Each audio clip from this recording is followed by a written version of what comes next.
All right, on the line as always, our friend Cousin Sal. You know, I was talking to Coach K today, Sal, and he said, you know, I was thinking about that Sal. He is the face of a winner. What? That's what he said. Were you really talking to Coach K? No, you didn't see that Coach K, the thing they did during the Cowboys game with Coach K? Oh, I missed it. I was off. Why? What happened? Collinsworth talked about it, how it was like this whole thing, Coach K talking about Dak Prescott and how he had a face of a winner. It was this whole produced piece. It was the weirdest thing I've ever seen in my life. You must have been in the bathroom. Well, I think more jinxes here. That's great. Yeah. Well, he did have the face of a winner today. Unfortunately, he didn't win the game. It was the most interesting game, Vikings-Cowboys, of a really disjointed, bizarre day of football that featured multiple times a quarterback throwing a football, and it was either ruled incomplete, but then it was ruled a fumble in another game, and it was basically the same play over and over again. I don't know what happened today. I'm still trying to wrap my head around it. You're talking about Goff versus Cousins and the ball that's met, and if the hand is going forward or if it's not. Yeah. They need to figure something out with this whole thing. It was very messy. It was definitely not a good day to try to make money. That's for sure. Lots of favorites went down. Lots of money line parlays. Biggest upset of the year in Saints, Falcons, and the Colts were a big favorite. They lost. And who else? Well, the Colts and the Saints were double-digit favorites. Yep. And if you Rams obviously were a big loss there. If you KC was that was a disgusting loss. Yeah. Yeah. Well, we were due. We always know in November. That's true. There's a wonky weekend. Did not expect it to be this weekend. I was more appalled by the quality of football for the most part in all these games, which is why the Dallas Minnesota, I know you're still licking your wounds because your boys lost, but yeah, the quality of play was really high in that game. I actually thought both quarterbacks played well. I thought the running games were really good. And, you know, unlike all the other crap we watched all day, it wasn't turnover filled. There wasn't a lot of controversies. It was just a well-played game. It was good, and I felt like there were adjustments made. Like, I thought it was going to be a really long night, like 14-0 early, lots of pressure on Dak from the outside, Danielle Hunter, and it didn't seem like it was going to end. And then, then the offensive line like tightened things up. It was nice, and Dak's passing all over them. Just couldn't stop the run. I mean, Minnesota had 135 yards rushing through three quarters, and it didn't end there. Just could not stop them. And I don't know what to blame Jason Garrett. I don't know who's calling the plays anymore, but I knew 2nd and 2 down where we were. He held on to his timeouts. I'll give him that. That was nice. But I think I said to my son, I was like, there has to be a designed run here for Dak. That's what they're not looking for. That's what they haven't seen all game. I don't think they practice a 4th and 2 out pattern to Zeke. I really don't. And that was their go-to there on 4th down, and that ultimately killed them. Well, that last drive, Dak was on fire the whole day, and then they basically took it out of his hands with some runs, and I did not agree with that decision. But go figure. Randall Cobb over 100 yards, yeah. Cooper over 100 yards. It was nice. It was nice to watch. And then they got down close, and they got very conservative and big mess. Well, I owe somebody an apology because House and I took the Cowboys -3 at $1 million picks on Thursday, and the biggest reason was it was Kirk Cousins on a Sunday night. Yeah, that he was going to do something dumb and give Dallas the game. Never did. He didn't. I don't think he had a good game. I don't know. It's going to look better than it was. He had like 2 1-yard touchdown passes. The right before the half, I don't know. It was like 11 seconds left. They had a timeout or something. He threw it like to the 5-yard line to get a closer field goal. I don't know what he did. So he mismanaged a few things, but like I said, it didn't matter. He was running it up on this team. Well, here's the thing with Cousins, though. What's that? No interceptions, no fumbles, only took 1 sack. Yeah. That's a great game for Kirk Cousins, right? That's the best game of his life. Yeah. But I think both teams are playoff teams. I don't know if both teams are going to make the playoffs. Mm-hmm. We're in a really weird situation now in the NFC where we have the Niners who are playing Seattle tomorrow night, 8-0. Packers are now 8-2, which is really confusing if you watch them, especially if you watch the Carolina game today. They do not feel like an 8-2 team. Mm-hmm. Saints 7-2, coming off probably the most embarrassing loss anybody had this year. Seahawks 7-2, and Minnesota 7-3, and then it drops. So you have that as your top 5. There's a 2-win drop off to Dallas, the Rams, and the Eagles and Carolina are all 5-4. And that's one spot. those guys are fighting for. Well, but the thing is, Dallas and Philly, one of those two have to make the playoffs. Right. So if you look at everybody else, they're actually 2 wins, and in Chicago's cases, 3 wins behind the second wildcard team. So it's bizarre. I mean, the Rams are 5-4 and the Chiefs are 6-4. Not to the jump to the AFC, but you would never think that, right? That these teams have 8 losses between them, and I don't know what to think with the Rams. And you know what? My therapist said, stop blaming quarterbacks so much. Start looking at the offensive line. So I've done that. I think it maybe is going to add years to my life because I'm constantly blaming the quarterbacks and Trubisky and Goff, and they do have their terrible moments. But that offensive line was getting thrown around today for the Rams. I mean, they can never seem to run the ball anyway, but I think we don't give the Steelers enough credit defensively. It was a game I feel like they should not have won, and I think that Goff call completely changed the game. I actually don't think either team should have won. It probably should have just ended up with in a tie. Weren't there a lot of? I mean, that lends to what you were saying with low. The quality of play was low. I didn't think anyone should have won the Bills-Browns game. Oh, that was awful. Arizona, Tampa Bay kind of felt the same way.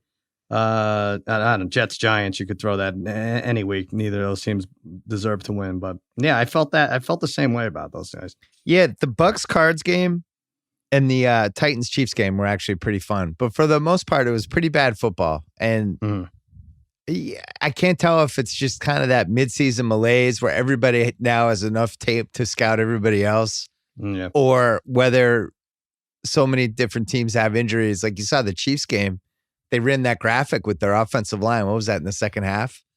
And it was like 4 of the guys were out. And, right. And it was like, oh my God, well, the teams only keep like 8 offensive linemen max. They're missing. And one of them was Schwartz, who had like thousands of snap consecutive streak broken. So that really, when you have a guy like that out, it really throws it off because you don't know how to move guys in and out. There are a lot of mediocre teams.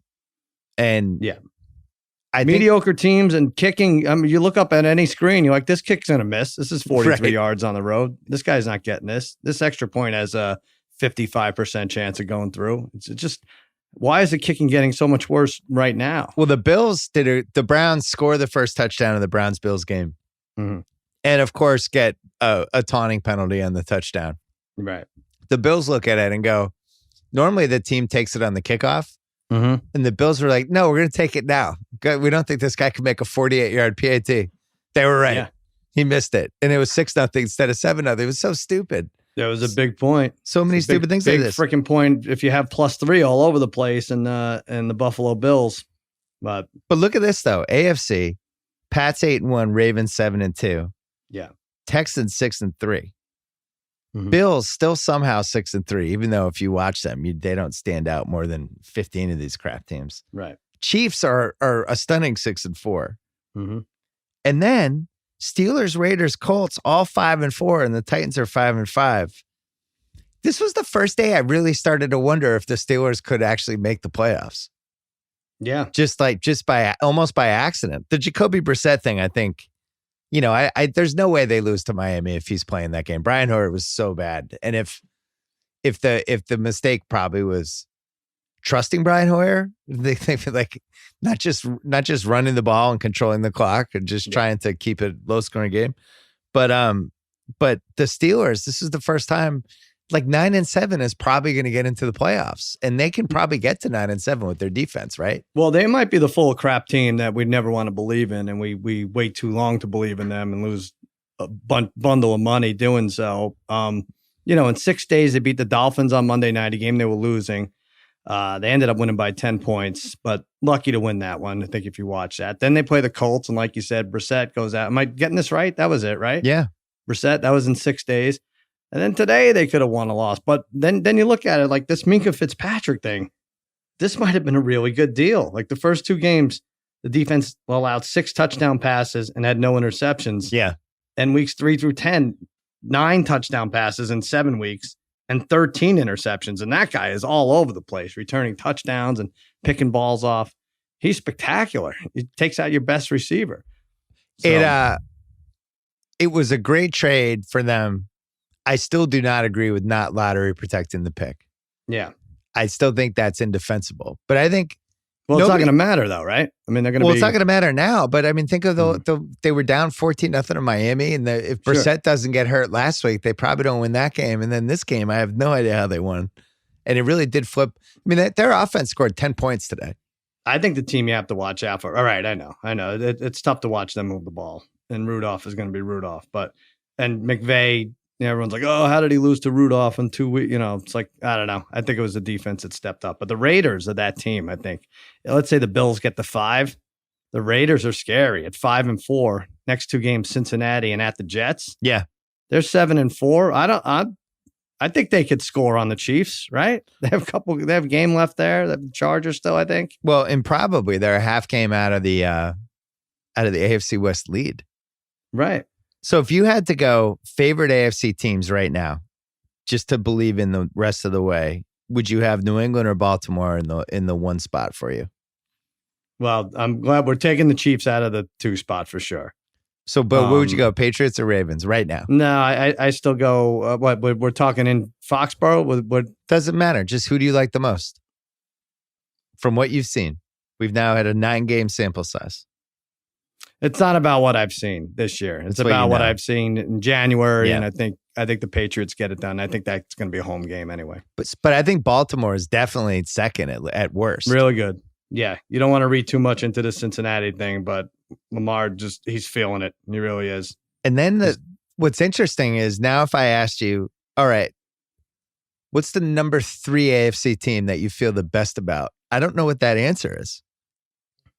Yeah, it's kind of toss-uppy. I think I like the Texans more than a lot of people do. Do you like the Texans more than the Chiefs? I might. I don't know. Didn't they play that game? Did I miss that? That's over, right? Yeah. I don't like this Chiefs. The Chiefs defense just looks so soft. At any time, they can give up a big play or 3 mid-sized plays. I mean, this is now Tannehill throwing against them and having his way with them, The Chiefs are really sloppy. It's all the stuff we've made fun of Andy Reid teams about over the years, and it seems like a much worse version of it. They've also had a lot of bad luck with dumb injuries and stuff, but I'm still stupefied how they lost that Tennessee game. Well, I am too, but that was one of the biggest giveaways we've had this season, the first 9 weeks. There's no way Tennessee should have won that game. No, and there's really no way they should have won anyway or they should at least get that kick over because what's his name? Josh Kalu. Yeah. I mean, he was offsides by, they would call that for an NBA travel, how much he was offsides by. He was 3 steps over the line and then blocks the kick. So I don't know what the answer is. I know. Why can't the last play of every game be reviewed? If the idea is, hey, we sent the wrong team to the Super Bowl, that's why we have these pass interference calls with the Saints and Rams, and they won't admit as much, but that's exactly why they have it. They don't want to make the wrong team win in the last play or down to the wire. That's why inside 2 minutes, you don't have to use one of your challenges. It's automatically challenged. Let's review the last play, not maybe for holding on the offensive line, but for stupid shit like if the ball was snapped in time or if someone was offsides or so blatantly obvious. I don't know how they missed that anyway. It's not like everyone's spread out. Everyone's staring. There's back judges and field officials are staring at the offensive and defensive lines, right? How did they miss that? I didn't get it. I mean, it just seems like we've had more ref error than ever. Maybe we're more hyper aware of it because of the 24/7 social media cycle now, but the big loser today is probably Mariota because Tannehill is a pretty average to half decent quarterback, right? He's like a C+. Yeah. He's, if he's your quarterback for 10 years, you're probably going 75 and 77. Yeah, right. I think that's fair. He comes in and he looks like he's in a sports movie compared to what they had before. And they're so fired up to have a competent quarterback. You would think it's like Tom Brady in 2007. He made a couple great plays, and the way the team responds to him making a play is hilarious because they've just had 3 years of just complete crap with their quarterback. Right. You know what I mean? Yeah, and you thought maybe they're not getting him receivers, Adam Humphries, whatever. That was supposed to be their savior, and obviously he wasn't. But it also, they respond to big Derrick Henry runs too, and they got a couple of those, and that was nice. That put them right back in it. He does. That was the classic Derrick Henry. You have the 1 in 9 chance of going against him in fantasy, and you just hope it's not one of those 2 Derrick Henry weeks when he's just wreaking havoc. But Tennessee, not awful, because you could make a case going back the earlier part of their schedule that Mariota just cost them a couple wins, that he was so incompetent that their record's 5-5, but maybe if Tannehill had been playing the whole time, I think he swings at least one of those games. Yeah, that ugly Thursday game against Gardner Minshew in Jacksonville. That rings a bell. And they could be better. But I like to think that the Texans are going to pull away in that division. Well, I think there's a world in which the Bills fall off here. Really? Because they're not very good. Do you watch the Bills and go, oh, yeah, I can see them in the playoffs? No, for sure. But I remember their schedule. I don't know. I remember it being pretty light, right? They were showing their record today, and they were 6-2, and I'm just like, how is this team 6-2? Doesn't make your team look good. That's supposed to be the big win on your schedule. I know. 16-10, barely beat them. Well, we have a lot to cover. We're gonna take a quick break. Let's talk about our old friend, Stamps.com. No need to interrupt your workday or fight traffic to get to the post office. You know why? Anything you do at the post office, you can also do at Stamps.com. Whether you're a small office sending invoices or even a warehouse sending thousands of packages a day, simply use your computer to print official U.S. postage 24/7 for any letter, any package, any class of mail, anywhere you want to send. Once your mail is ready, just hand it to your mail carrier or drop it in a mailbox. With Stamps.com, you also get 5 cents off every first-class stamp and up to 40% off priority mail. Wow. Not to mention, it's a fraction of the cost of those expensive postage meters. Don't spend a minute of your holiday season. Holiday season's coming. Yeah, we're not that far away. Don't spend a minute of your holiday season at the post office this year. Sign up for Stamps.com with my promo code BS. Get a special offer that includes a 4-week trial plus free postage and a digital scale, no long-term commitments or contracts. Stamps.com. Click on the microphone at the top of the homepage. Type in BS. Stamps.com. Enter BS. Stamps.com. Never go to the post office again. All right. Couple things I wanted to hit. Lamar's MVP run. I think we talked about this last week. What was he, plus 250 or plus 350? Yeah. He had another awesome game. He's probably been the fantasy MVP unless it's either him or Russell Wilson. I think he has the most points in most leagues. Yeah. 259 points. Mm-hmm. So I saw this in a couple places. I think it was Warren Sharp had it. So thanks to Warren. He's had 16 regular season starts now. So that's basically a full season, even though it's last year and this year. 3,150 passing yards, 20 TDs, 8 interceptions, and he's rushed for 1,287 yards and 10 TDs. Yeah. So he's responsible for 30 TDs. I'm really starting to get excited for what his end of the season stats are going to look like. Because he's going to rush for 1,200 yards. Yeah. Easy. And he's having fun out there. I think it's different. I know people are worried. We've seen this guy before. We've seen Vince Young and we've seen RG3. No. I kind of think it's different. Those guys were a little dumber with the way that, I'm sorry if that's the wrong word, but I remember RG3 trying to tiptoe the sidelines, getting an extra 5 or 6 yards and then getting hammered. Lamar Jackson doesn't really get hit. No, he's kind of like Tom Brady with wheels, He's so much savvier. He's also, he just seems like he's 2 chess moves ahead on the chessboard with everybody else. Like even in a play where it seems like he should get hit, he always knows seems like he knows what's going to happen before it happens. Right. He's very impressive. Yeah, there's a lot of people out there like, I don't want to consider him for MVP because of what's going to happen to him. It's like, well, that doesn't make sense. You have to look at his body of work, and he had an amazing passer rating if that's your thing. Like, you're not going to, maybe down the road it is going to be ugly for him, but you're not going to say, this milk is great, but you know what? Someday it's going to be sour. So right. Toss it in the trash now. It doesn't make sense. Also, some people are just more durable than other people. Right. Like James Harden plays 78, 80, 81 games every year. And if you watch him, he takes a ton of punishment on drives and, the way he plays. Like he should have had more injuries by now, but he's just a durable guy. And I think Lamar will be the favorite. I don't know that San Francisco wins, but I don't think this is the kind of game that Russell Wilson's going to light it up stat-wise. So San Francisco wins for sure. I think Lamar is number one right there. So if San Francisco wins and Lamar's odds are even or around there, I think we have to investigate. Yeah, for sure. I don't even know who would be the number 2 pick. You mean Rodgers after those two, you mean? You think Rodgers is the second pick right now? Well, third. For MVP. So you'd have Wilson second, Rodgers third. Yeah. I think. I don't know. McCaffrey? Those running backs just never win. I don't mean to sound like a hater because I really like and respect Rodgers. When I watch the Packers, there's a lot of times I don't feel like he's even the most valuable player they have on the offense. Oh, you don't think he's the most valuable Aaron on the team? Well, Aaron Jones has been really good and has carried them in some of these games where I'm not sure it really mattered as much who was playing quarterback for them. I just think whereas Lamar is everything for Baltimore. Every single thing they do feeds off everything he's good at. No, it's true. It's true. But if Rodgers keeps the mistakes to a minimum, ends up with 30-something touchdowns and 8 or 9 interceptions, 7 or 8, and they have 12 wins, he's going to be right in there. He'll be top 3. Well, I think Bridgewater is in the top 4 now too, because we've seen the before and after with him. Drew Brees could have had 30 more drives, and I don't think it would have mattered. I don't think they would have closed that gap. So on the one hand, with the Saints, that was a pretty awful game. On the other hand, that was the classic, how do you get up for this game? Oh, we're just going to roll over these guys. And then, it was typical. And you could feel it right away. In the first 40 minutes, like, oh, this is going to be one of these games. Mm-hmm. Oh, thought Atlanta had rolled over for the year. Think again. But.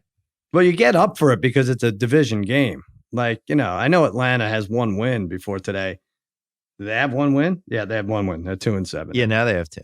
But it's different if it's Arizona coming into or Cincinnati coming into New Orleans. I just think Matt Ryan, Drew Brees should always be a big game for both coaches and teams. I don't know what to make of it. I think every team, it's like that Packers game. What was that game? What was it, 2 weeks ago when they just shit the bed? Against the Chargers? Yeah. I think last week.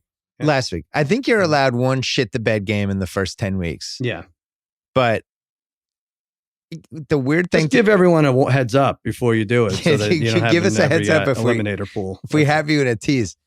Yeah. The weird thing for me with them this year is Kamara, and why, when you think about where he was heading into the season, when he was in the discussion for who's going to be the number 1 guy in fantasy, mm-hmm. and he hasn't even been close. But, no, well, banged up. He hasn't played in a couple of weeks, but yeah, you're right. He just has had a bad year for, I think, what we expected. Barkley's had a bad year, I think, for compared to the expectations for different reasons, because he's on a weird team, and teams are obviously keying up for him. They should shut him down, right? What's the point of seems like going? it? And McCaffrey's been the one who exceeded everybody's expectations, but unless you expected him to score on the last play. That's the only expectation. That was weird. It looked like he slipped. I would have, if you had just told me, here's the play they're going to do, I would have thought 99 times out of 100 he scores. Right. And if he hugs the ball to his neck instead of his, midsection and, falls on his back on the goal line, then it's a different story. That was a great end. I have to give it to like Kyle Allen. I don't feel like we see rookies like this years ago, in bunches, coming up in big spots on the road. It all of a sudden started to snow. It's Lambeau Field. They're the underdog going against a Packers team, like you said, got routed last week. Yep. And he's right in there at the end. Pretty gutty. Really bad footing too. Yeah. That was a really fun game. It's always fun when it snows in Lambeau. But I'm not crossing off Carolina. I mean, I know they're in the playoff picture and the whole thing, but I think they can do some stuff. I'm not, they can move the ball over and over again in this game. That Allen had to make throws and he made them. Yep. And they were harassing him too. It wasn't like he was just sitting there. Yeah, scrambling, throwing the guys on their knees, and he kept a bunch of drives alive to keep them. I don't know why. I know you like that kicker, so you probably know about this. I didn't have the audio on. Why did they go for 2 to make it 24-16? That was that weird chart thing. That's to when you're down. Is there a new chart? I don't know what happened. Yeah, when you're down 14, the thinking is you go for the 2, because if you get it, then you can win the game. If you don't get it, you could still go for another 2. You need 2 touchdowns. I don't totally understand it. It's a classic example of the nerds have just made everything more confusing. Right. Well, I mean, the way everyone's missing a freaking kick, who knows? Just go for 2 every time now. Just such a bummer. Another thing that happened, the Pats ended up winning today somehow. Chiefs. Why is that? Chiefs lose. Chiefs 6-4. Now we definitely don't have to go to Arrowhead in January for any reason. The Bills lose. They have a 2-game lead and they've already beaten the Bills, and it's just looking pretty good. Yeah, I'm excited. Good for you. Thanks. I don't know. Only you could come away with a win on a bye. Yeah, feel good. Feel better than I did a week ago. I'll tell you that much. Saints-Falcons, most damaging gambling game we've had of the year so far? I think so. I think it might have been. Jets-Cowboys was pretty bad too. Cowboys were no world beaters tonight, but killed every 10-point tease got killed. Every tease where you threw 3 or 4 money line favorites, murdered all of those. And then whatever the elimination pools were left, I'm sure it took out a bunch of those too. Yeah, because you can elimination pools. You can go against Cincinnati. You could go against Miami. You could pretty much go against Arizona week after week after week, and it wasn't going to hurt. You can go against the Jets. But yeah, this was a bad one. Well, I was thinking it seems like Cincinnati has a chance now to lock down that first pick. Right. And I actually watched an entire college football game on Saturday. I saw you had money on LSU. It did. Yeah, that was fun, right? It really was. Want to watch a little bit? I was confused why college football games take 4 hours. Yeah. Is that just a standard thing? Oh, yeah. Yeah, they are. I mean, depending on the conference, sometimes those SEC games like LSU, that was just going to be a lot of passing in that game. But, Big 12 game could go like 9 a.m. start on the West Coast could go to like 1. Wait too long. Maybe don't stop the clock every time somebody gets a first down in the last 2 minutes, wherever that dumb rule is. The reason I bring this up, though, is I thought LSU's quarterback was wonderful. Burrow, yeah. And if you put that dude on Cincinnati, I'd feel pretty good for them. He's pretty solid. I don't want to, people can get mad at me. He's been compared to Romo and how nifty he is. And he's just kind of young Romo. Romo 2.0. Yeah. Romo 2.0. He'll take it, right? It was fun. I love rooting against Alabama. Ever since Nick Saban took his ball and ran home because he couldn't win the AFCs for a couple years and went back to college and hid there and gets all these 5-star recruits every year. He's so many 5-star recruits. Mallory said they had 3 top 20 wide receivers and their kick returners, a sophomore, he can't even come in the draft. And the guys Devin Hester 7.0. Right. Just loaded a lot everywhere. Of 0.0s on that team. But yeah, that Burrow is like minus 1,000 to win the Heisman now. He was like plus 180 going in. He was terrific. And I think if that's going to be the first pick, it's a pretty good first pick. I feel better about that than Sam Darnold than some of the other people we've seen in the top 3 situations. Yep. The Rams. This is kind of catastrophic. You did it. You did it. Coach Belichick slayed him. That's it. I don't think they have any outs. I don't know what happens to this team. The Goff contract, you can blame the offensive line was bad. You can blame it all you want. They have no outs.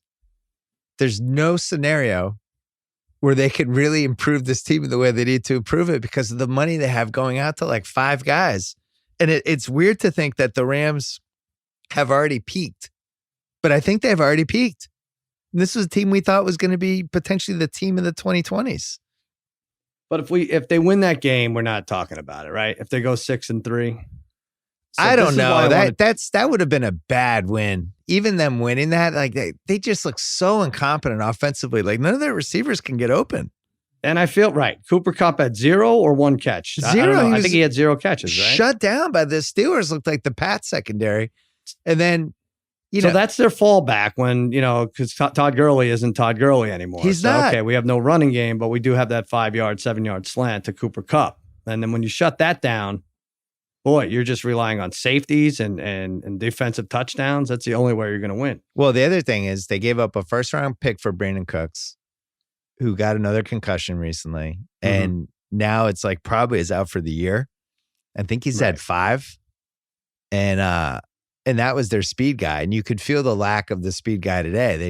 There's nobody couldn't open. Get separation. Couldn't stretch the field, any of that stuff.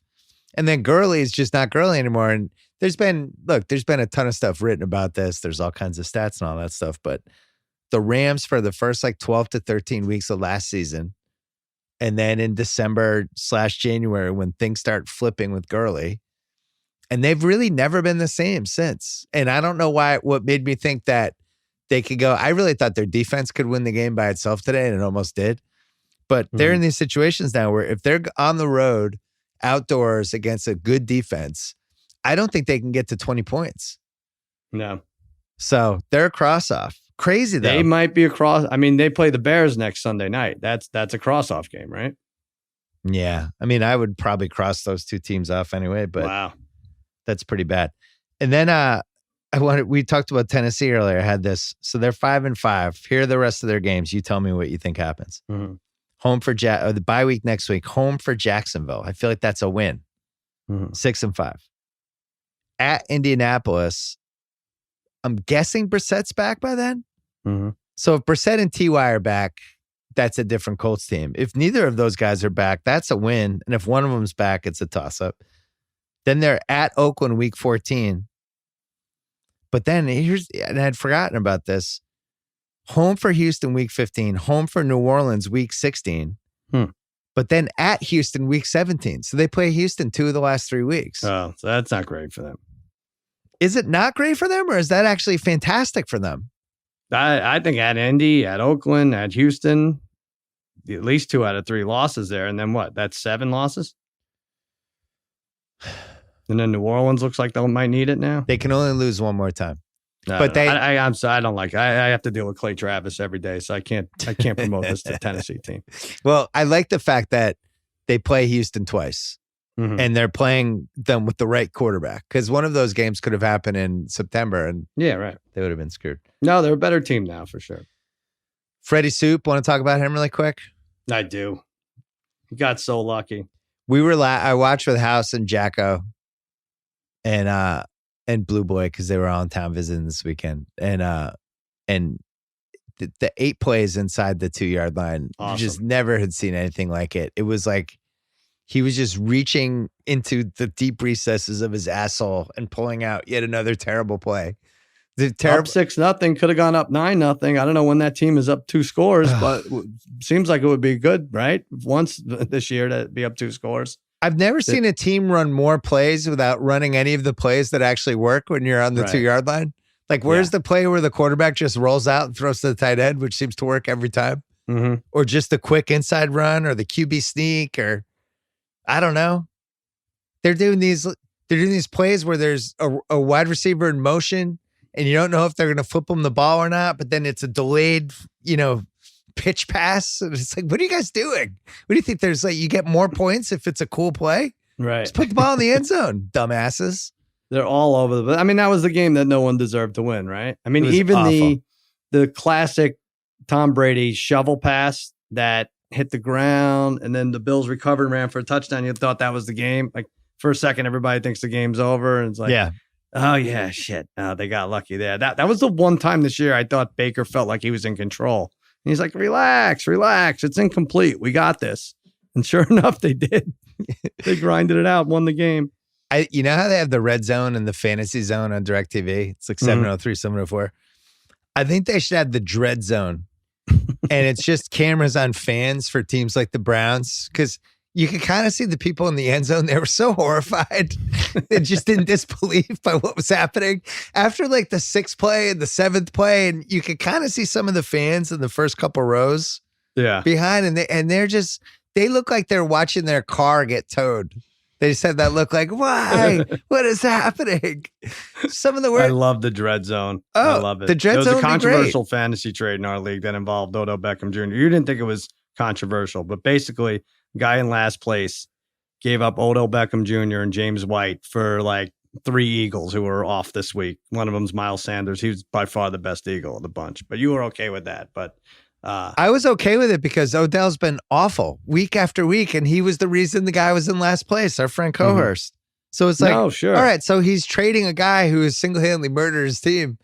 On paper, it seemed like a crazy trade, but then yet you watch today and Odell didn't do anything again. I know. But my thing is, out of those 5 guys, Odell's the only one who could have 7 touchdowns in the next 3 weeks, right? Really? Right? He's the only one. In a video and game. He's a blue chipper still.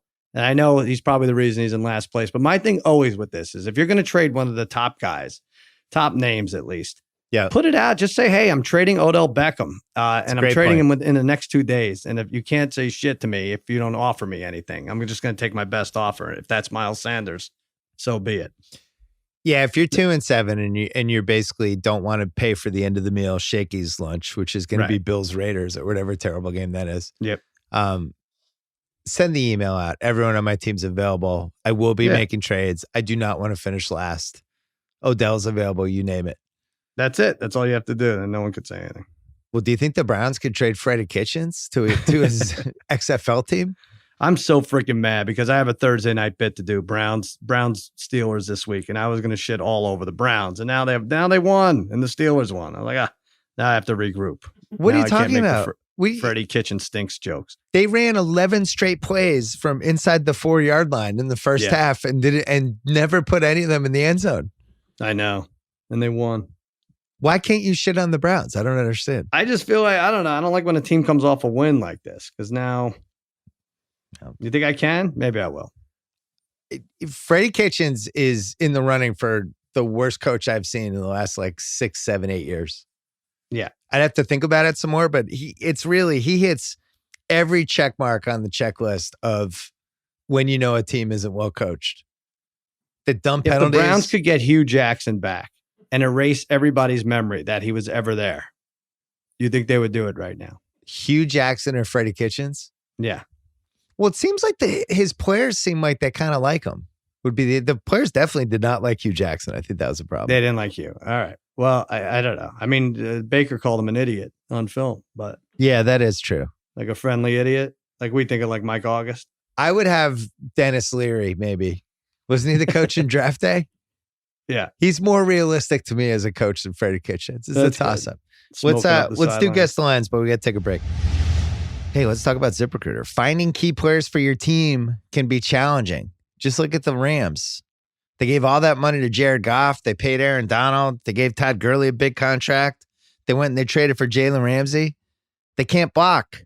They don't have any speed anymore. It's tough. It's tough to find the right people. Cafe El Toro's COO, Dylan Miskowitz, he can relate. He needed to hire a director of coffee. He posted his job on ZipRecruiter. Found the best person for the role in just a few days. If only the Rams had done this. 4 out of 5 employers who post on ZipRecruiter get a quality candidate through the site within the first day. The Rams should advertise for a left tackle there. Get it on there. Can you find a left tackle on ZipRecruiter, Kyle? It's conceivable, right? It's worth a shot. It's better than the blocking they had today.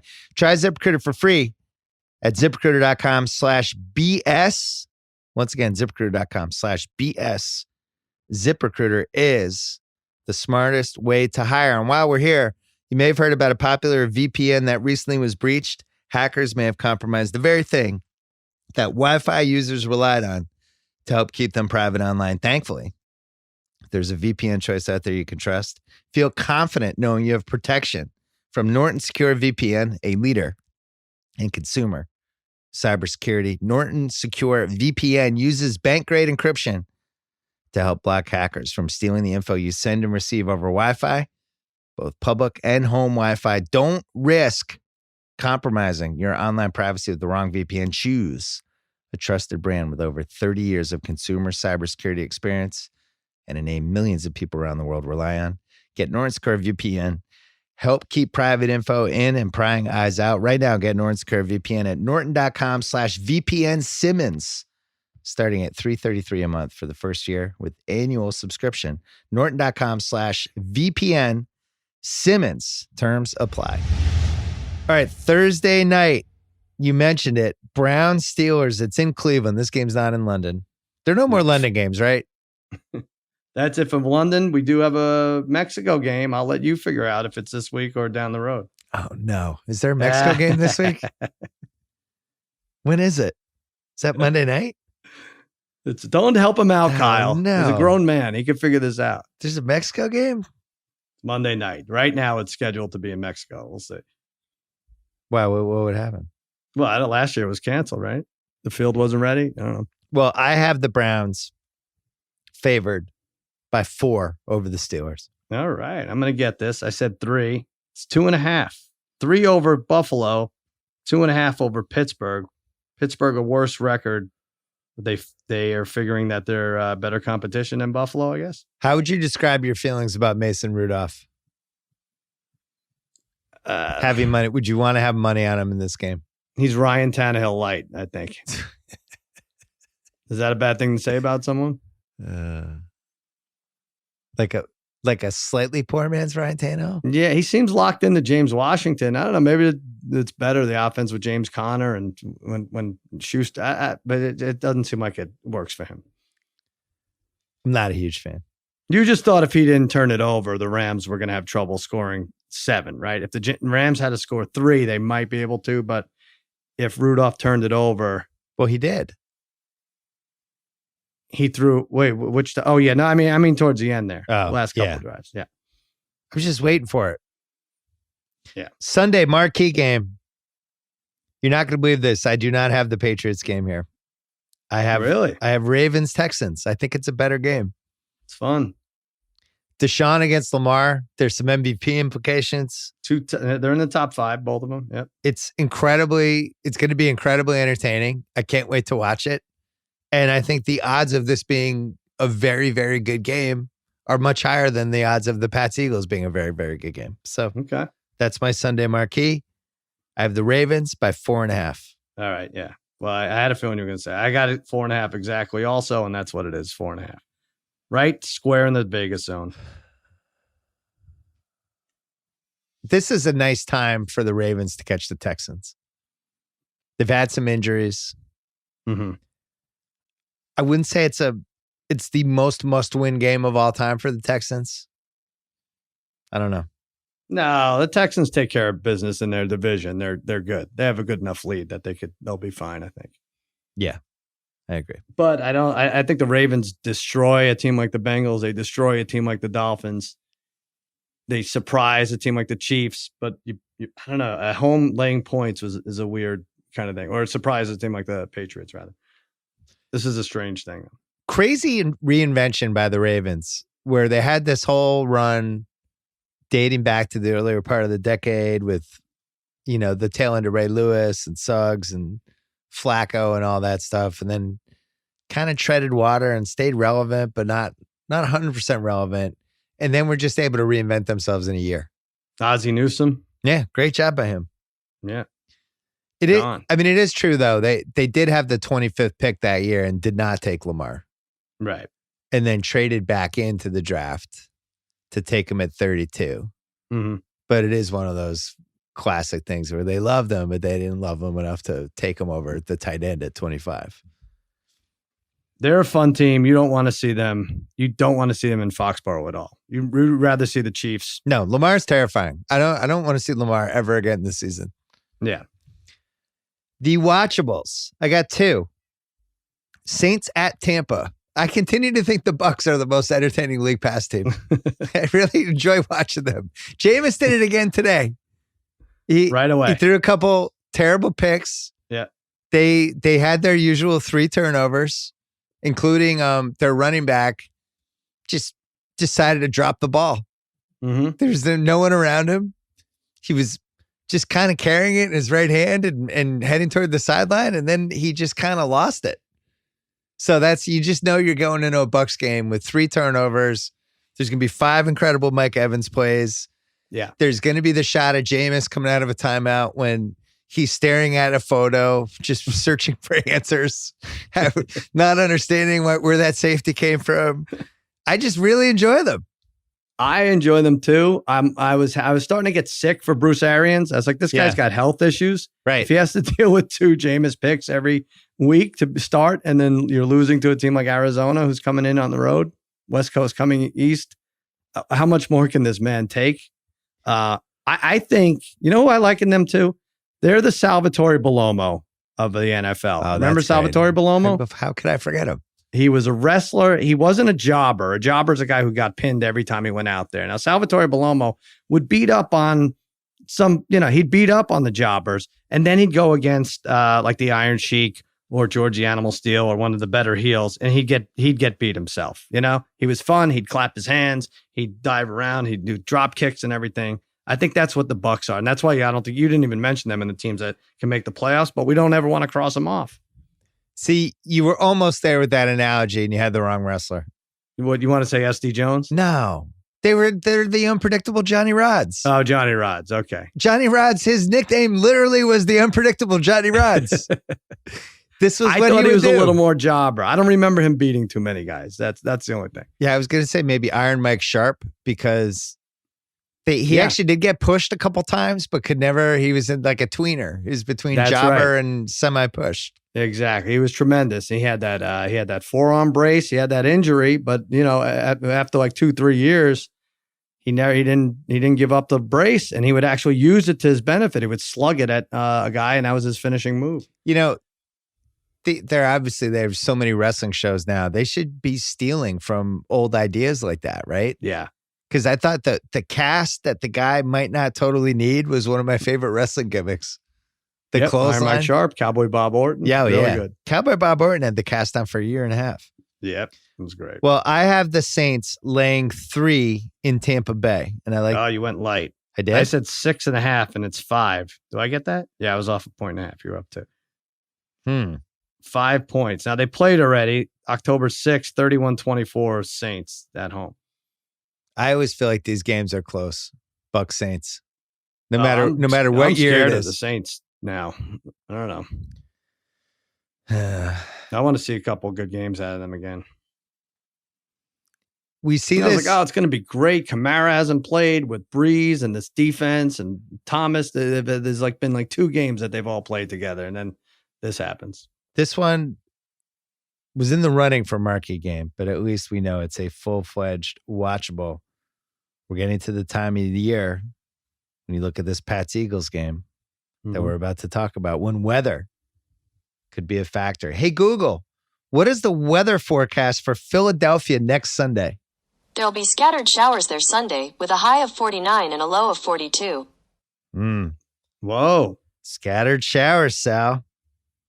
They never, the weather, that could change. Maybe it'll be real showers. The weather can't change. If Google's saying scattered showers, good point. 8 days from now, that's what's got to be. Good point. Google did say that. This game is in Philadelphia. I think the Patriots are going to be favored by 3 points. All right, I said 3.5, and it's 4. So I had you out there. That's. Will you win this game? Will you freaking win this game? And hopefully the Cowboys will beat the broken Lions, and we'll be back where we were before tonight. Just tell me when I can feel good about my offensive line again, because I'm not there yet. No? No, I'm not there yet.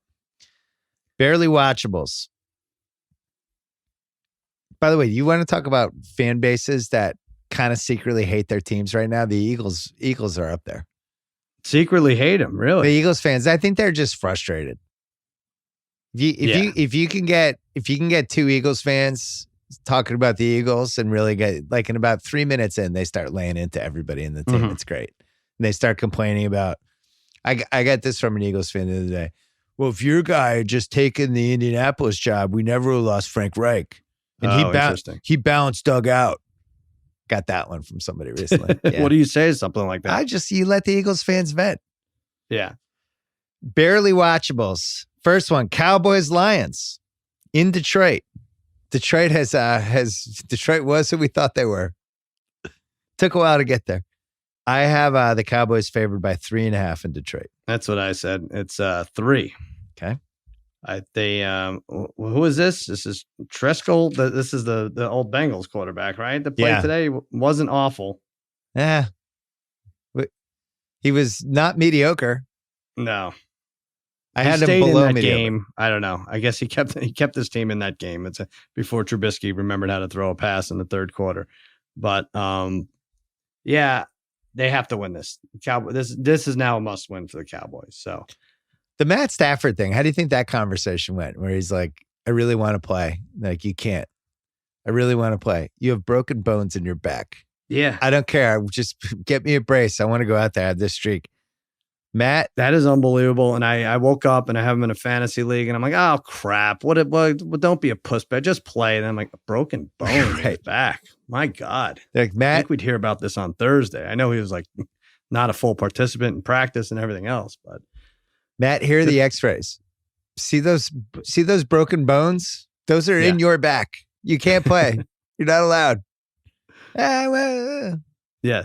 That goes with us giving you $700 million. We get to decide which bones are important. I wanted more information about the broken bones. Like so they're not ribs? They're just broken bones? In his back? I thought there was more than one broken bone in the back. Yeah. Jesus. Sit him down. Next one. Vikings home for the Denver Broncos. I don't know why I didn't put this in the poop fecta, but I actually kind of enjoy watching the Vikings.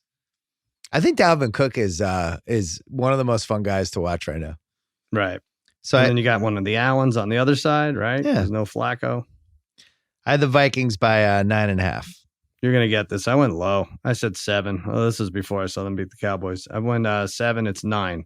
No. Well, you want that in a teaser basket. That looks like the fuck job bet of the week. Is it like 21-17 late? Yeah, you're like, how does this Allen have 3 touchdown passes? Why does Kirk Cousins? Why has he been sacked 7 times? I won't be putting that in a tease. This one I'll be thinking about. 49ers home for the Cardinals. So I've watched the Cards a couple times the last few weeks. Mm-hmm. Interesting team. They have a pass rush. Like they can actually do some stuff. They can run the ball. They have a couple receivers that can make a play. Well, Christian Kirk was hurt until this week, and then he seemed to have like 3 steps on everybody. They're not bad, is my point. I would not put them in like the bottom 8 or bottom 9 or something like that. I actually think they're closer to, that Buffalo range that maybe we think. And I like some of the stuff their coach does. Kingsbury. Yeah, they're just stuck in a terrible division. Terrible in that they're going to be hard pressed to win any games at 3-6-1 in that NFC West where everyone's at each other's throat. But they played the 49ers 2 weeks ago. I know we haven't guessed the line yet, but that's in their memory bank. Yeah. 2 weeks is pretty close. They lost that game by 3 points on a Thursday night. It was a good battle. Yeah. They are, to me, the perfect young team in this respect. They actually they're aggressive. They take chances. They do things that you do when you know you're not going to make the playoffs, but you're trying to build a new culture. They did that crazy punt fake play today and it worked, but it was a really cool play. And it was like a drop your balls on the table kind of play. But that coach just doesn't give a shit.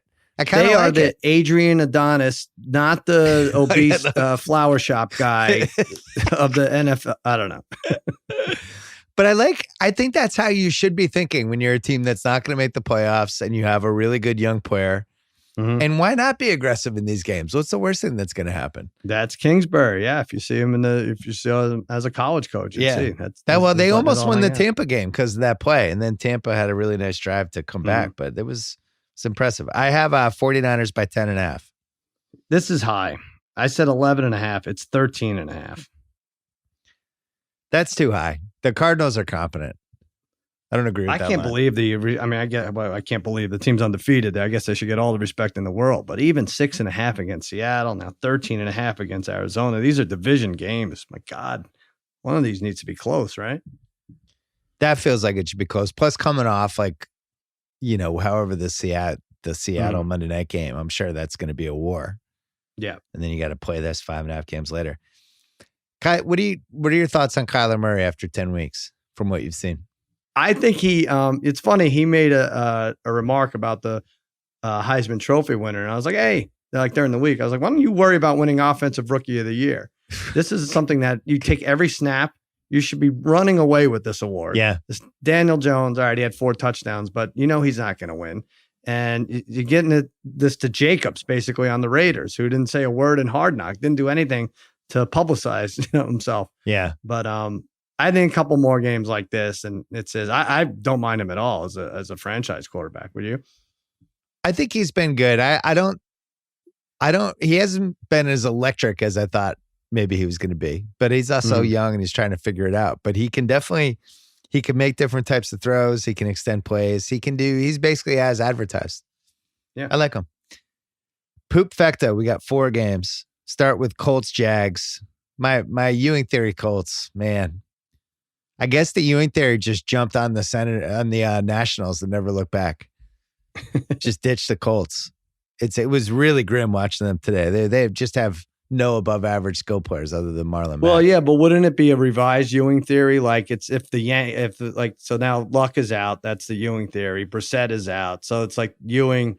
They lost Ewing and Charles Oakley. Yeah. So it's a Ewing Oakley theory if they had one today. It's kind of past the point of no return for them, unfortunately.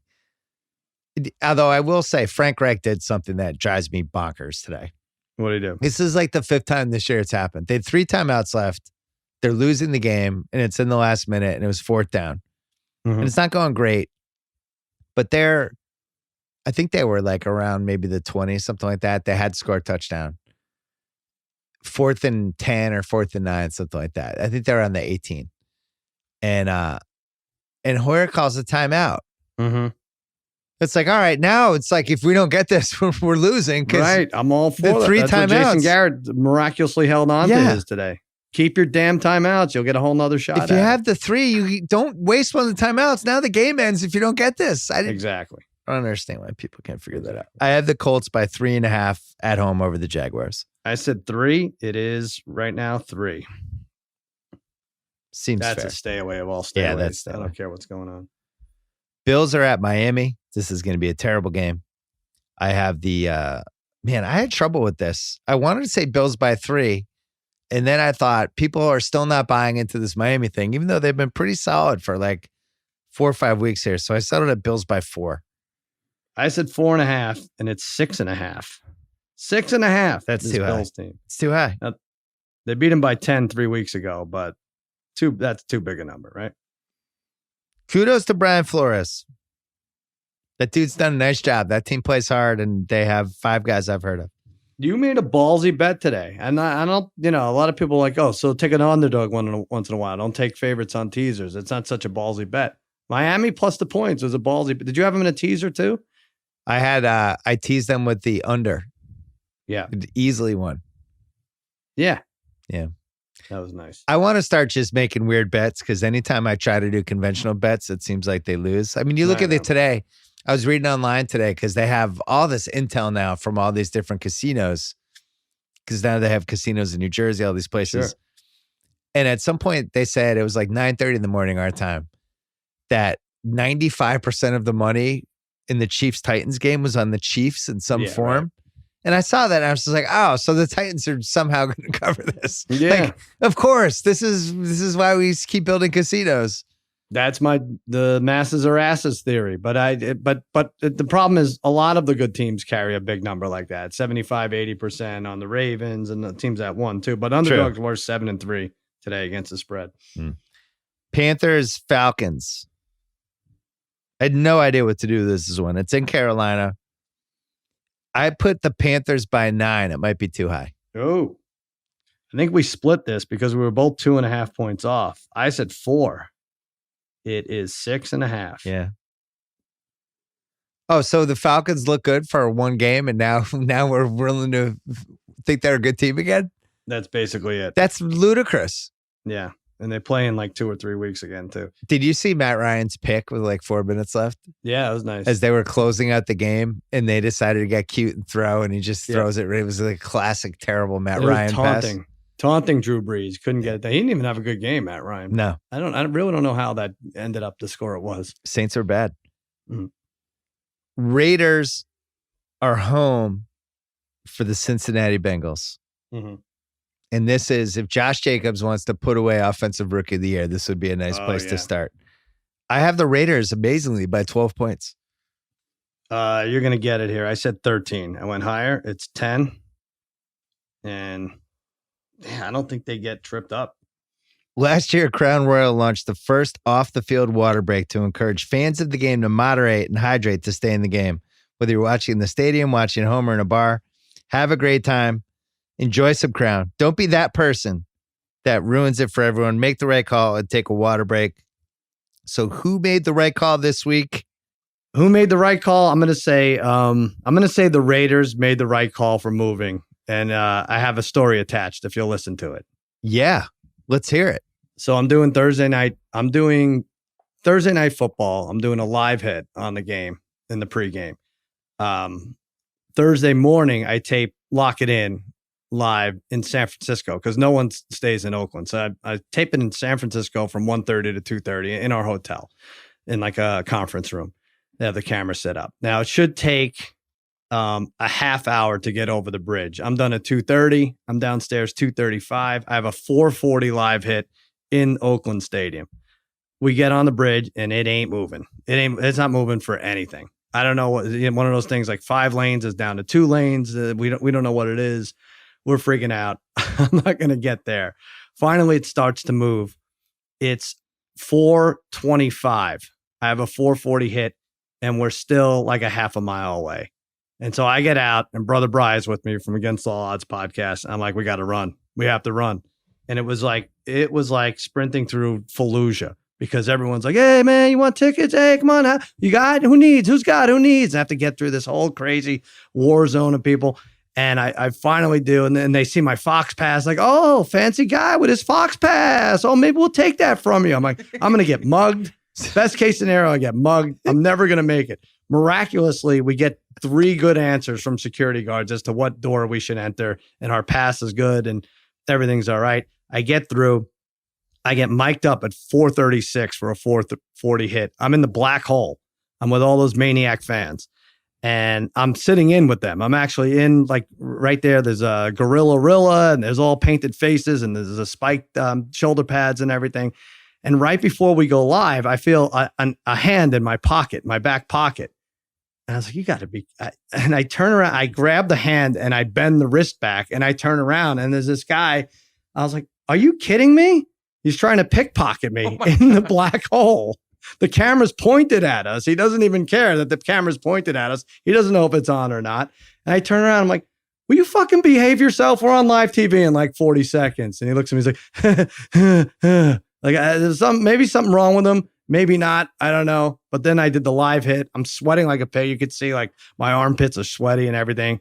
I get out there and I really don't know how I survived it. And that was my, I can cross pickpocketed in the black hole off my bucket list. Well, so this guy had your wallet halfway out of your pants? Yeah, he had it. He was like ready to pull it up. And I don't even know how I felt it, but I was like kind of maybe hyper aware. And I just like grabbed his wrist and turned it. I mean, I guess it would have been a good score for him. I robbed the TV guy and he didn't know about it. What an amazing story. How were you not like covered in sweat? I don't understand that part. I don't know what it was. I mean, I'm pretty bad. I didn't look great. Well, first of all, when I have those guys around me, I'm not going to stand out so much. But other than that, I want to thank Vito and Mark for hooking me up because then I ended up sitting in the president's box, which doesn't have a bathroom. That's how bad off the stadium is. It doesn't have a bathroom. And you have to go into the common bathroom outside the president's box. And I'm seeing like a Chargers fan getting pushed around a urinal and there's all kinds of smoke. I'm like, oh, they have to get out of here. They have to get out. They have to go to Vegas like now. Go Monday. Everybody get on a Southwest airline jet. The president's suite doesn't have a bathroom? No. See, now I'm going to get in trouble, but it is the truth. Yeah. Wow. They said they sell RC Cola. Like there's I went to the concession stand. They have RC Cola and Hawaiian Punch lemonade. It's like that's how they're not even trying anymore. All right. I really enjoyed that. Remember, Crown Royal reminds everyone this football season to take a water break and moderate to stay in the game. And don't take Sal's wallet. What happened? You didn't have a water break? No, you did mine. I think the yours was good enough for both of us that time. You know who I was going to give it to if you didn't use that one? What? I was going to give it to you. Why? What happened? You made the right call leaving your own party the other night. You really did. You loaded up on Crown Royal and you were responsible enough to leave. My wife had a little surprise party for me that a lot of people were there. And unfortunately, Dave Jacoby was there. And that usually means there's going to be shots. And right. I probably did too many shots. And I made the right call. It was time to go. I left before I started pickpocketing myself. Well, we missed you. We had a blast. I just want you to know. It was good. I lasted till 12:15. We had a good time at your party. The following story is absolutely true. I woke up the next day and my contacts were gone. Mm-hmm. They weren't in my eyes. They weren't in where I put my contacts when I put them away at night. I don't know what happened to them. They're just gone. I don't know if when you said my contacts were gone, I thought you meant all your friends in your phone. No, my contact lenses. Yeah. Oh, okay. All right, good. I don't know whether I took them off in the Uber on the way home or to punish myself or what, but that's never happened to me before. Woke up the next day, no more contacts. Just gone. Wow. Not in my eyes, not in my body, not in the container, nothing. So is not that in the kind of bathroom? Where do you put them every night? Like in the bathroom? I took them out and I don't know when, where, or why, but they were not anywhere to be seen. So I had to open up new contacts. Well, I know a nasty Raider fan who might have access to them. You never know.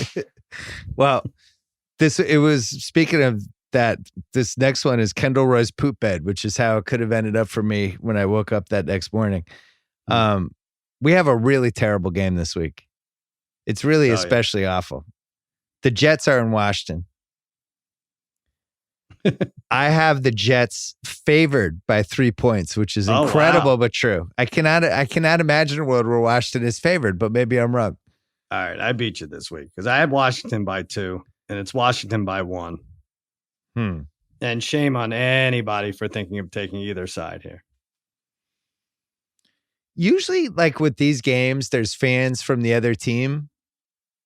But what Jets fan is going to want to go to this game? Who's going to this game? Anyone? No, I don't think so. No, I don't think anyone's one person. No, I would say it's funny because Case Keenum is questionable for this game, so you couldn't find the line a lot of places. But I did find one. But I don't know if you could have any of the last 5 quarterbacks on either team. Would you even bet this game? I don't know who would have to be taking snaps here. Yeah, when Stafford got knocked out this week, it moved the line, 4 points? Yeah, right. I don't know what Redskins quarterback would move the line anyway. No. It's not happening. Doesn't matter. Sunday night, Bears-Rams. It's in LA. There's going to be a lot of Chicago fans there. It is a loser leaves town match. I initially thought this game was in Chicago and I had the Bears by 1.5, but it's in LA, which means the Rams will be favored by 4 points. Yeah, I said 6. It's 6.5. And I think this is a Sean McVay, get your shit together. I'm going to fire every one of you kind of game. So you think he lays it out this week for them? Yeah, I think he has to. And if you want to point to one good thing happening, and not that Mason Rudolph is going to, you're going to expect a 400-yard game from him anyway, but that defense played well. It did. It's been a while. I agree. It's been a while since they all came together and played well. So, yeah. Unfortunately, their offense. Yeah. Monday night, Chiefs at Chargers, unless this is in Mexico. Is it in Mexico? It is in Mexico. So it's Chiefs-Chargers in Mexico. Mm-hmm. Which means the Chiefs, I think, will be favored by 6. The Chargers even a professional team anymore. They go wherever they go. They don't have fans that travel. They don't have fans that see them at home. They're going to Mexico. You said 6. I said 4, and it's 4.5.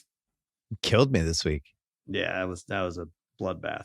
I'm not in great shape this weekend. Tell us about Friday night killed me. Saturday wasn't much better, and I'm playing with half a deck tonight. No, if you could tell. I need you to not find your contacts, and I'll be fine the rest of the year. It actually happened to be one other time, I think, when I was 23, where I woke up and the contacts were just gone. I didn't know what happened. So I don't know if I just I don't know. I don't have an answer. Yeah. Don't know where they would have gone. I don't know why I would have taken them out, why I wouldn't have put them in a safe place. Just decided I didn't need them anywhere. You killed me this week. It's time for Parent Corner. Parent Corner, as always, brought to you by CarMax. Stress-free car buying with no regrets guaranteed. CarMax makes car buying easy. Choose from 50,000 CarMax certified cars at CarMax.com. Book a test drive that fits your schedule and go. Every car comes with an upfront, no haggle price with no gimmicks and no games. You've got 7 days to decide if it's the right car for you. If it's not, bring it back for a full refund. No questions asked. It's that easy at CarMax, the way it should be. Check them out today at CarMax.com. Sal, you have the floor. Oh, yeah. Well, you know what? I don't have anything great for this week, but I did post a video This happened last Sunday, but I didn't even know the video existed. My mother shot it of my son running all the way down the field and slide tackling and taking a kid out. And it was as red as a red card can go. I mean, he ran the length of the field and took him out right before he shot on goal. And it has like 500,000. I called him a dick on Twitter. Maybe I shouldn't have done that, but it has like 500,000 views on Twitter. And I was getting a lot of feedback, mostly negative. But from you gave me some, you were one of the few that gave me positive. Like, that's good. Those are good instincts. That's a terrible kid, but those are good instincts, right? No, I like that he has a nasty side, because I think with boys soccer, you have to have that side or you're not going to make it. So with boys said not as necessary in girls, but boys. And because the boys are nasty. We watch some when my daughter has the games, and there'll be a boys game on a field next door, and we watch them. And those kids are like trying to kill each other. Really? Yeah. It's interesting. And because this is week 8 or 9. Not only haven't they won since week 1, they haven't scored a goal as a team since week 1. So it's all about, this is what it is. It's all about, these are 5-year-olds running after and just taking guys out because they know they can't score. A lot of fun. Well, I have a good parent corner that will take the one you had and push it up a level, because it involves my kid playing sports. My son, Ben, football playoffs. First game is against a team that they had beaten the week before by like 3 touchdowns. My son is in 6th grade, but he's playing the 7th grade team. Nice. With 4 of his friends and then some 7th graders. And they weren't going to win the whole league, but they had a chance to make the finals potentially. They're up 22-0 in the first half. And it seems like and I'm not there, thank God, because I honestly would have lost my mind and I don't know what would happen.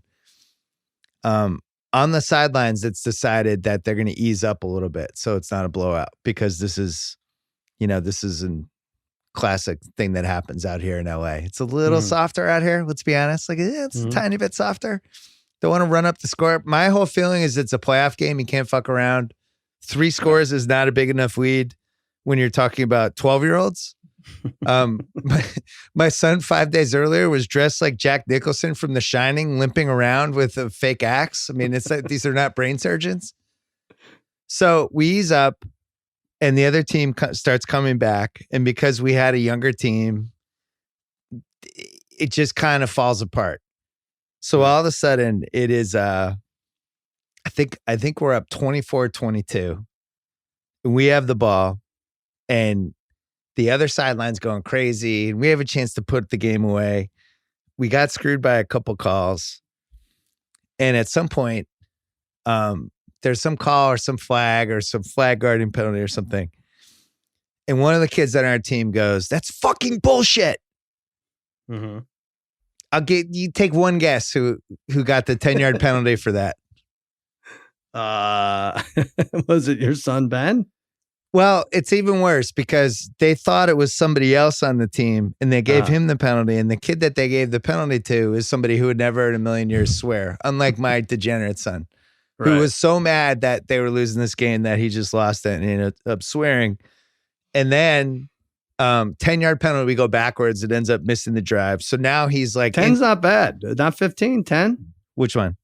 10-yard penalty? 10-yard swearing penalty, I guess, in 7th grade football. Yeah. So now he's so upset, he feels like he cost the game. Yeah. But we're still winning, and he's upset on the sidelines, the whole thing. Comes down, they get a play, and the clock's supposed to run and the game's supposed to end. For some reason, they stop the clock, giving them a chance for like a Hail Mary throw, which of course they complete, and our team loses. And we get knocked out of the playoffs in round 1 after having a 24-point lead.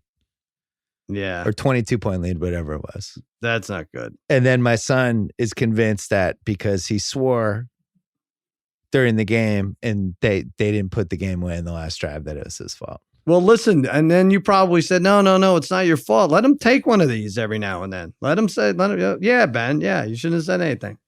We did say, this is what happens. We tell you not to swear, and then you actually swear and you get a 10-yard penalty in a playoff game. Right. So I think there's some lessons. He told you to fuck off. So the lesson here is if your son is swearing when he plays Fortnite and you're telling him, don't swear, please stop swearing. But then every once in a while he still swears. This could eventually come back to backfire in a really big way at some point. So that is a good lesson. Our kids are rotten.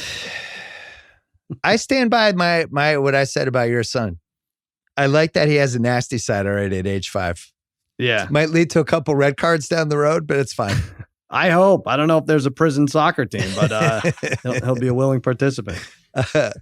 Remember, CarMax only sells the best used cars. They rule out millions of cars with their vetting process and select only the best to become CarMax certified. With over 200 stores nationwide and more than 50,000 CarMax certified cars to choose from, they make it easy to find the perfect car for your family. 7-day money-back guarantee on every vehicle. At CarMax, there's no haggling, never any pressure to buy. Drive worry-free for 90 days or 4,000 miles, whichever comes first with the CarMax limited warranty. Start the car for your next... Start the car. Start the search, too. Start the search for your next car at CarMax.com. All right, Sal, what do you got to plug? Oh, I'm at the pregame show. I'll be doing a bit on Thursday Night Football, Steelers-Brown this week on Fox Thursday night. Lock it in Monday through Friday, 4:30, 5:30 Eastern on FS1. And that's it. Oh, Against All Odds. We'll be covering all the big games. Me, Brother Bry, Parlay Kid, and Harry. There you go. All right. We'll know a lot more next week, I feel like, about the NFL in general, especially when we get through a couple of these marquee games. Yes, we will. Oh, we did. The other thing we haven't talked about is the bizarre end of Francesa drive time and W fan. I don't know what to believe because I see all this, but he's still doing a smaller thing. What's going on? Well, he's leaving the fan. Mm-hmm. He's not going to have his drive time show anymore, but he's going to do this radio.com thing. But it's just very odd. The whole thing is just very odd. Well, it's even more bizarre because, and I'm joking when I say this is what precipitated it, but he was accused of farting, and then the next day he defends himself, said he didn't fart on air, and then the next day he announces that he's quitting the fan. So I hope that didn't have anything to do with it. It definitely. My feeling was that it was probably related, right? He's probably just like, so, really? No, he's just he takes so much shit online because he's got people he's just had enough. Yeah, videotaping these 5-hour shows, waiting for him to fuck up, and then they put the videos up. And maybe I love it, but I feel as someone who has to give out 70 picks a week on TV, I get it. I get it. You have to make opinions. In my case, you have to make picks. He makes picks. And then they just pounce and they clip it off. And it's usually funny, but it probably gets on his own. And I think he has kids, right? Doesn't he have kids like 14, 15, who are probably like, Dad, this one's saying this, right? So now it's like a different story. I had it on Saturday. I tweeted about how well the Celtics were playing. I was like, I can't fight it anymore. This team looks awesome. And Hayward broke his hand like 2 minutes later. Right. I don't know whether it was my fault. Did you see the Logan Paul fight? That was the last thing I wanted to ask you about. Did see it. No, did I see it? I bet on it. I actually bet KSI. What was the line? He was like plus 138 or something stupid. We all watched it last night. And I got to say, I was shocked by the quality of the fight. It was good. They actually looked like real boxers. And, and the crowd was really into it. Yes. I thought I was good. Very surprised. I was like, shocked. This is going to be a bust. And I thought it was a fair decision too. I actually thought KSI won like 4 rounds. Yeah. Probably. Well, they gave Logan Paul a 2-point penalty for doing something that in a normal boxing match, he would immediately get disqualified. Right. That's true. And they pretty clearly did not want the fight to end on a DQ. He held KSI's head and delivered an uppercut with the offhand. Right. Yeah. And then after he went down, he punched him in the side of the head. Yeah, and it was like a double violation. He just would have gotten DQ'd in any other situation. But I was surprised by how entertaining it was. But the reason I wanted to bring this up was I don't know what happened. There was some timing issue, and they had a fight that was supposed to go on after the main event that they ended up inserting into right before the Logan Paul fight. So right when you have almost the biggest audience, they have this fight, and it was 4 rounds. It was some dude named White Chocolate against Jonathan Batista. And they do the records, and it's like, and with a record of 19-15, here he is, Jonathan Batista. And we were all watching. We were like, what the fuck is going on? The guy's record is 19-15. So, in talk shows, when you run late, they just bump you. Right. We'll just come back next card. So this guy comes out, and like about a minute and a half in, he might have gotten hit in the back of the head. It was unclear. And he goes down, and he's just like, this is great. I have a chance to grab the DQ. And the announcers are kind of ridiculing him and the whole thing. And he gets up, and he ends up getting in a fight with the guy he's fighting against after the bell, and keeps throwing punches at him. And they just DQ him anyway. It was the weirdest 10 minutes. I told Horowitz, who runs DAZN, I was like, I want to do a 24/7 about the rematch of this ridiculous fight you had. What was that? But Jonathan Batista. So now he's 19-16. He's still awesome. 3 above 500.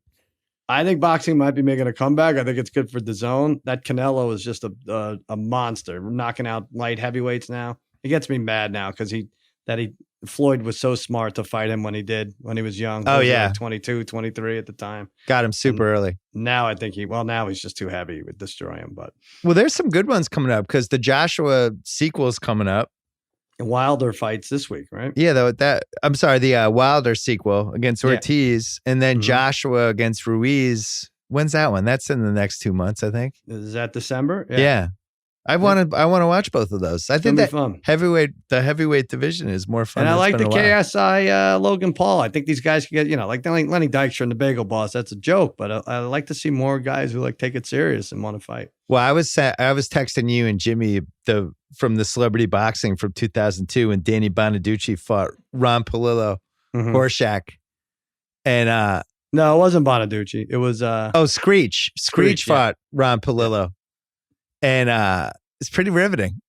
Poor Ron Palillo. It was tough. It was a tough one. Clearly the first fight he had ever been in. He just got punched in the face for 10 minutes, and he was by somebody who was 50 pounds bigger than him too. Yeah. But I don't mind the oddity thing, but I want to throw this idea at you and then we'll go. Yeah. So I was thinking, because the fight before was like 2 lightweights, like 130 pounds, but they were really good. And I was thinking, like, if we're heading toward this world of like Logan Paul versus KSI and stuff like that, what would it be if you take one of the best lightweights, right? Best 130 pounders, and you had them fight like a 200-pound guy who didn't really know how to box, but was tough. Like how big would the size difference be before you would be absolutely fascinated to see what would happen? Give me an example. Give me a. So who's the heavyweight? All right. So like Brother Bry. How tall is Brother Bry? Yeah, he's about 6'3". 6'3", like 210. Yeah, that's right. Yeah, but doesn't really know how to box, right? Oh, that's a tough one.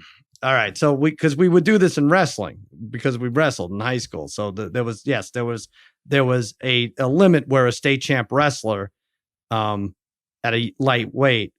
Yeah, eventually he's not going to beat an average 190 pounder if he's like 126 pounds state champ. But I think he would be. Yeah, no, I think